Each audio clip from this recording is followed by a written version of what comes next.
yo dije, mis horas están contadas. O sea, yo dije, me voy a... En ese momento yo dije, no, no estamos tratando con cualquier persona. Entonces cuando me dan los tablazos, la experiencia que yo puedo compartir es que se siente como alfileres, como muchos alfileres en las pompis y como una especie de quemazón. Yo me acuerdo que hasta me oriné. Golpizas, torturas y amenazas de muerte forman parte del testimonio de esta mujer que sobrevivió al infierno. Esta joven, quien prefirió mantenerse anónima, fue víctima de uno de los flagelos que más daño causan en México: los secuestros por parte de sicarios narco. Sin embargo, ese hecho traumático fue tan solo el detonante de una serie de eventos tan increíbles como tenebrosos, que incluyen desde armas de fuego hasta billetes manchados con sangre y muerte. En esta nueva entrega de Militarmente conoceremos el relato escalofriante de esta mujer en primera persona. Prepárate, porque vamos a desandar el camino que tuvo que atravesar para huir de las garras de los delincuentes más salvajes del planeta. Bueno, ya estoy en ese momento, nos vuelven a tomar y nos empujan contra las rejas. Y de película, nos apuntan a la cabeza 2 tipos a cada una. Y en medio de ellos entra esta persona y nos dice, se van a... Las organizaciones narco han plantado bandera en el país azteca desde hace décadas.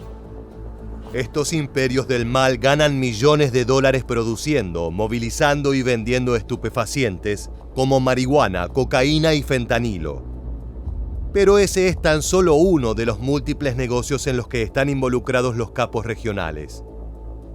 El secuestro se posiciona como otra de las actividades más realizadas, una que puede ser planeada por múltiples razones y con diversos objetivos.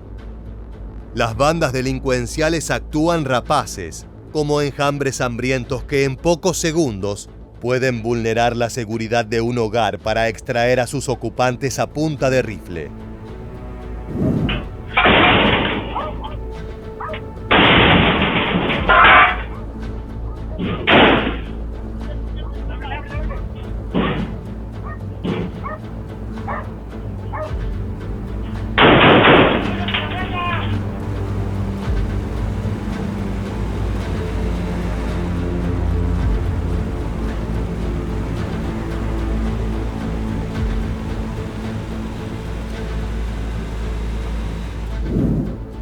El tenebroso archivo que acabamos de ver corresponde a uno de los tantos ataques efectuados por el cártel Jalisco Nueva Generación, el titán narco fundado por Nemesio Oseguera Cervantes. Se trata de una organización sanguinaria cuyos tentáculos se esparcen a lo largo de todo el país. En este caso, los comandos actuaron con rapidez. En cuestión de segundos, la presa estaba reducida y en el baúl del vehículo. Por lo general, las víctimas nunca vuelven a ver la luz del sol, a menos con vida. La motivación fundamental es simple: el dinero. Las ganancias por narcotráfico son gigantescas comparados con los del secuestro, pero esta actividad no es una pérdida de tiempo para un grupo criminal, ya que puede servir como un valioso ingreso en momentos en los que las rutas de tráfico se encuentren interrumpidas o los proveedores estén tras las rejas. Según las autoridades mexicanas, el pago promedio de rescate es de aproximadamente $50,000. Teniendo en cuenta que por año se denuncian entre 10,000 y 20,000 desapariciones, queda en evidencia que los dividendos son multimillonarios y representan una importante suma de efectivo para los delincuentes. Es una ganancia manchada con sangre, ya que por lo general nunca cumplen con sus promesas. Los rehenes son ejecutados de forma violenta y descartados como basura en terrenos alejados de la ciudad. La protagonista del video de hoy tenía estos datos muy en claro, pero jamás se imaginó que estaría a punto de convertirse en un número más en esa sórdida estadística. Además de dedicarse a dar bailes eróticos en bares y locales nocturnos, Adriana, como la llamaremos, poseía estudios en criminología, una carrera que la apasionaba pero que no había podido continuar. Ella sabía muy bien qué tipo de amenazas sangrientas se ocultan en las entrañas de México. Es por eso que cuando recibió una sospechosa propuesta de trabajo de parte de una compañera y su novio, aceptó con reparos. Entendía que cualquier traslado implicaba un riesgo, más aún en un rubro como el suyo. Bueno, una amiga me dice, oye, tengo un evento en un estado del sur. Me comenta que pues vamos a hacer un show que se llama Playeras Mojadas. Le digo, vamos. No, en ese entonces yo había vivido una experiencia en la cual pues habían matado a un novio unos meses antes. Y pues no tenía dinero, había pasado un mal rato. Y dije, pues necesito generar. La velada transcurrió con normalidad. El evento fue un éxito y el público fue generoso con las propinas. Sin embargo, entre la concurrencia había unos sujetos llamativos, vestidos con ropa cara y la típica actitud de quienes se saben la autoridad de facto en un local. Ese grupo contactó a Adriana y a su amiga para solicitar un último baile a cambio de buen dinero. Las mujeres aceptaron, pero pronto la situación se transformó en una pesadilla a la mexicana. De repente, uno de los hombres le dio una fuerte nalgada a la amiga de Adriana, algo totalmente fuera de los límites en ese bar y que cambió por completo las reglas del juego. Por atrás alguien llega y me pega la espalda. O sea, yo toda lo cuento y toda me arde la espalda cada vez que lo cuento. Es así como que sentir la sensación, como una proyección. Entonces me pega en la espalda y yo volteo y nunca he sido dejada. Entonces empiezo, pues ¿quién me pegó? Y de frente y no sé qué. Entonces empieza a armar el alboroto. Y en el alboroto, no sé, yo nada más tiré una patada. Y nos meten a donde nos estábamos cambiando. Lo que comenzó como un simple altercado fomentado por la noche y el alcohol fue aumentando rápidamente en cuanto a violencia y malicia. De repente, los hombres misteriosos que habían solicitado el baile de Adriana y su amiga eran matones que ordenaban al resto de la concurrencia retirarse del lugar. Hablaban como si fueran los dueños. Daban gritos y la gente obedecía. Las mujeres de inmediato se dieron cuenta que estaban en manos de tipos peligrosos y que ostentaban autoridad. La única explicación para semejante demostración de respeto es que fueran sicarios narco. Es por eso que las strippers hicieron otro intento para escapar de las garras de sus captores. Y la empiezan a meter a puros cachazos. O sea, yo empecé a ver por todos lados. Entonces en ese momento yo me acuerdo que la alcancé a agarrar de un brazo y la quiero jalar. Y entre el relajo, pues el novio también así como de película, así de ¡no! Y me avienta. Quedo yo contra la pared. Ajá. Y ya cuando quedó contra la pared me quedo en shock. O sea, digo, ¿qué hago? O sea, ¿qué es lo que hago? No sabía yo qué hacer. Claro. En medio de la confusión, el novio de la compañera de Adriana huyó, dejando a las muchachas a merced de los violentos extraños. Luego de permanecer varios minutos encerradas en los camerinos junto a sujetos armados que las vigilaron y maltrataron, llegó un segundo grupo de operadores. Eran sicarios de un peligroso cártel sureño, cuyo nombre la stripper ha preferido no revelar para evitar enfurecer a sus miembros. Los integrantes de la organización delictiva las interrogaron a punta de pistola. Querían saber de dónde venían y cuál era su círculo íntimo. Ellos afirmaban que las mujeres tenían motivos específicos para estar en ese bar. Ni Adriana ni su amiga comprendían del todo qué ocurría. Trataban de mantener la calma a medida que seguían llegando asesinos con miradas frías y rostros inexpresivos. Rápidamente se dieron cuenta que ninguno de esos hombres titubearía ante la orden de ejecutarlas. Estaban en la boca del lobo, completamente a merced de depredadores salvajes. Cuando los secuestradores se dieron cuenta que no iban a obtener respuestas rápidas de sus rehenes, las subieron a golpes a un grupo de camionetas que estaban aparcadas frente al club nocturno. Fueron segundos de terror. Las mujeres no tenían idea hacia dónde se dirigían, solo se limitaron a obedecer para no provocar furia y brutalidad en los sicarios que las trasladaban. Finalmente llegaron al destino y lo que vieron les congeló la sangre. Era como su lugar de o ejecución o de amedrentar a la gente. Desconozco, o sea, la verdad. Ya cuando estamos ahí, pues no nada más llegamos ese vehículo. Llegaron como 5 o 6 vehículos, entre ellos una camioneta, alrededor de 30 hombres. Aquello era un centro de operaciones narco, las guaridas donde los grupos delincuenciales no solo se esconden de la ley, sino que ocultan su arsenal y en muchos casos también los productos ilegales que comercian. Además, estos lugares suelen ser utilizados como prisión para retener a los rehenes de los secuestros extorsivos que realizan. Al llegar a ese espacio, la mente de Adriana era un caos de miedo y desesperación. Ella sabía muy bien qué destino les solía esperar a las víctimas que eran trasladadas a esas regiones. Las organizaciones criminales como los Zetas y el Cártel del Golfo fueron identificadas por la Policía Federal como las que más abducciones realizaron entre 2000 y 2012, pero desde entonces se sumaron a esa actividad frentes como el antes mencionado Cártel Jalisco Nueva Generación e incluso la histórica Organización de Sinaloa. Sus sicarios son expertos en torturas que parecen sacadas de oscuros libros medievales.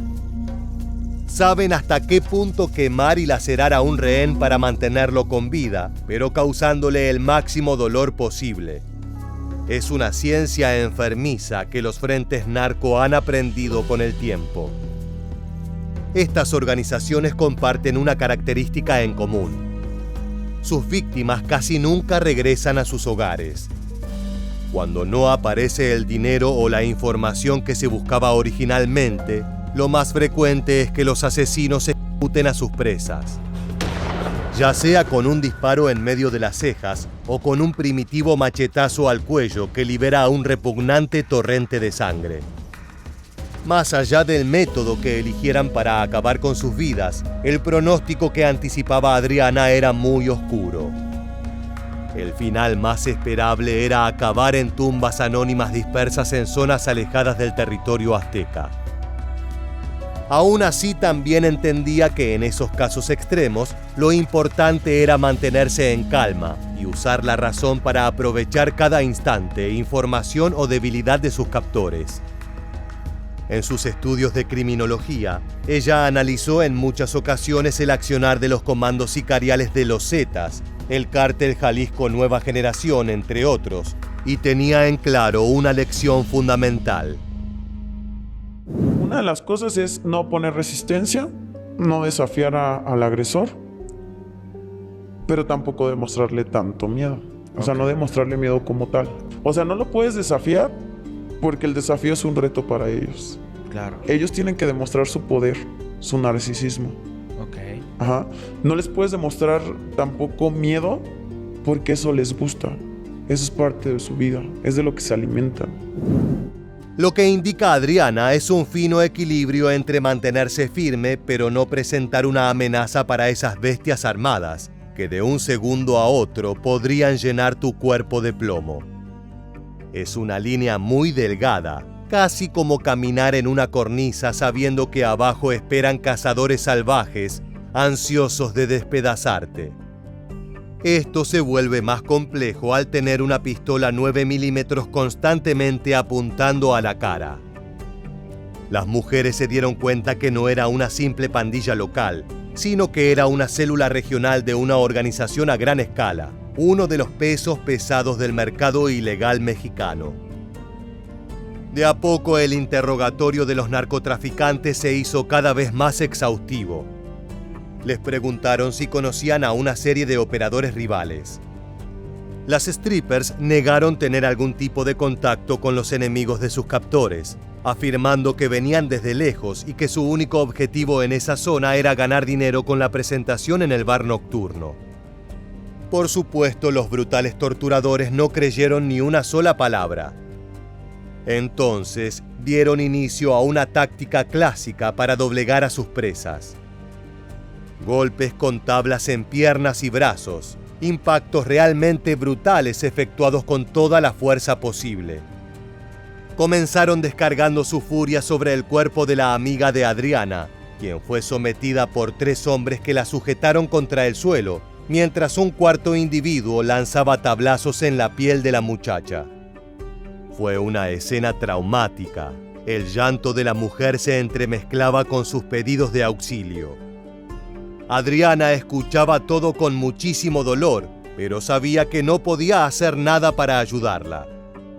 Estaban completamente a la merced de sus torturadores. Los alaridos de ella, que hasta movía los pies, o sea, de la desesperación, yo todavía no lo vivía y yo así de, me van a lesionar, o sea, me van a acabar aquí. O sea, yo hasta llegué a pensar que me podían lesionar al grado de dejarme inválida. Okay. O sea, fue lo que pasó en mi cabeza. Mientras escuchaba el sufrimiento de su amiga, Adriana trataba de recordarse a sí misma que tenía que ser fuerte, no demostrar debilidad ni quebrarse ante las enfermizas amenazas de sus captores. Pero hay un límite para la fortaleza mental y es la dolencia física. Los secuestradores dejaron totalmente apaleada a su primera víctima para enfocarse en la otra stripper. El tormento fue exactamente el mismo, golpes salvajes contra el cuerpo de la mujer. Saboreando cada grito y disfrutando con el llanto que caía sobre el suelo. Los moretones comenzaron a aparecer a medida que las extremidades de Adriana temblaban de dolor. Llegó un momento en que me vi en tercera persona. O sea, yo estaba viendo cómo me estaban golpeando. Entonces, cuando me dan los tablazos, la experiencia que yo puedo compartir es que se siente como alfileres, como muchos alfileres en las pompis, y como una especie de quemazón. Yo me acuerdo que hasta me oriné.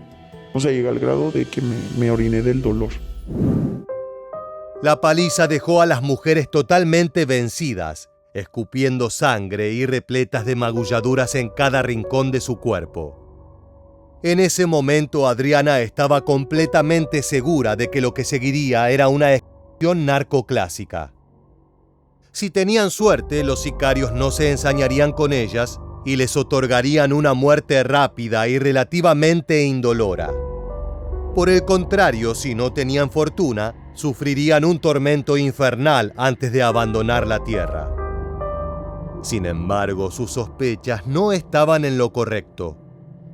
Los criminales dejaron que las muchachas descansaran un tiempo para luego continuar con el interrogatorio.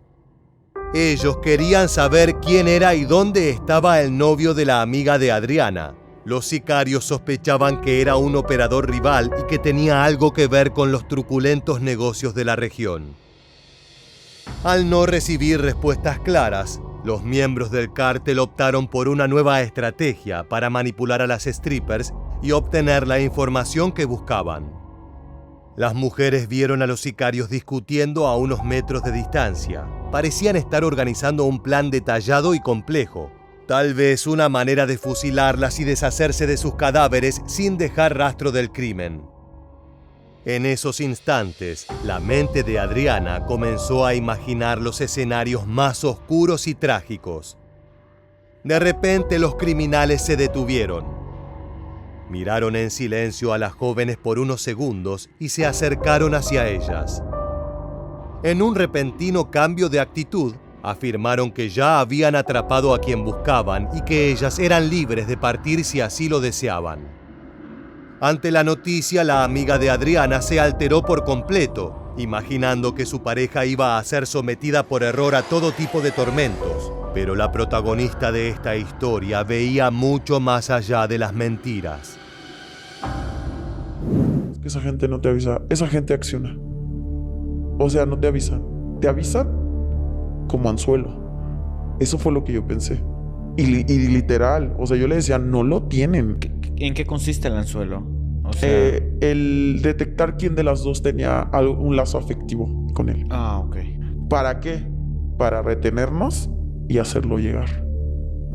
Pasó un tiempo y la táctica de engaño no dio resultado.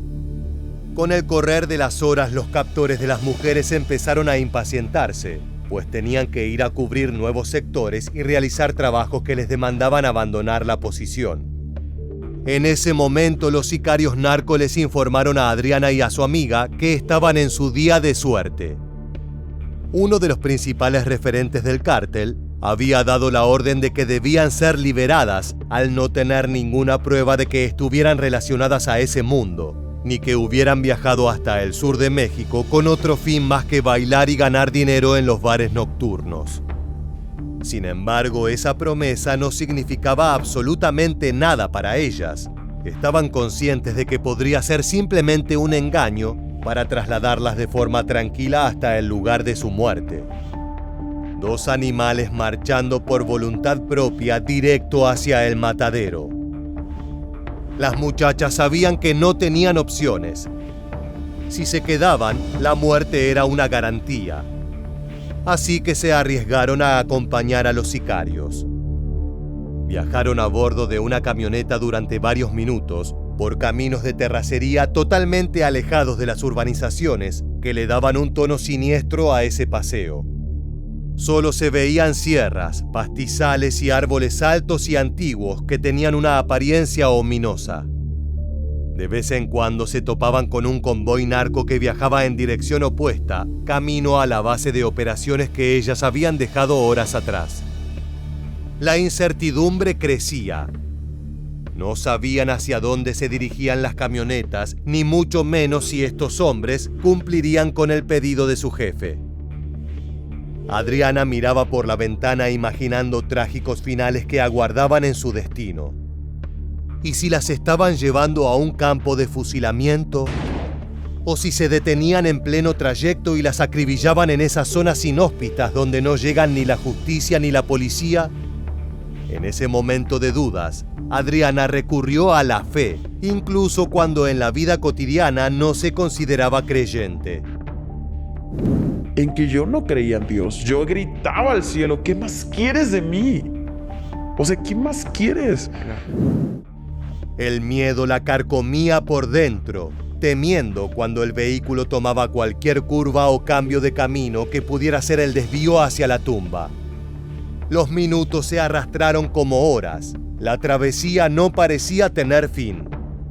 Al menos hasta que finalmente los temores de la mujer se disiparon cuando los narcotraficantes se detuvieron frente a una estación de autobuses. Ellas descendieron con las piernas débiles, sintiendo el dolor de la golpiza recibida horas atrás. Sin mediar palabras, el vehículo se alejó a toda velocidad. No podían creer que ese fuera el final de la pesadilla. Si bien fue un hecho absolutamente traumático, ambas mujeres se sabían afortunadas de haber sobrevivido a ese infierno.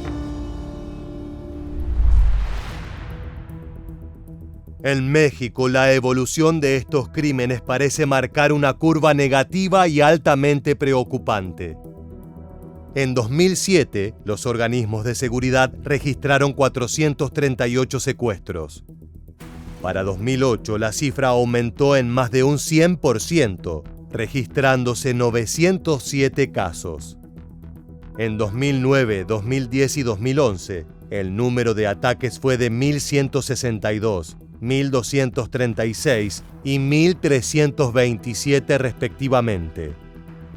Es decir, que la cantidad de secuestros ha aumentado de manera exponencial año tras año, transformándose en una de las principales amenazas a la seguridad del país azteca.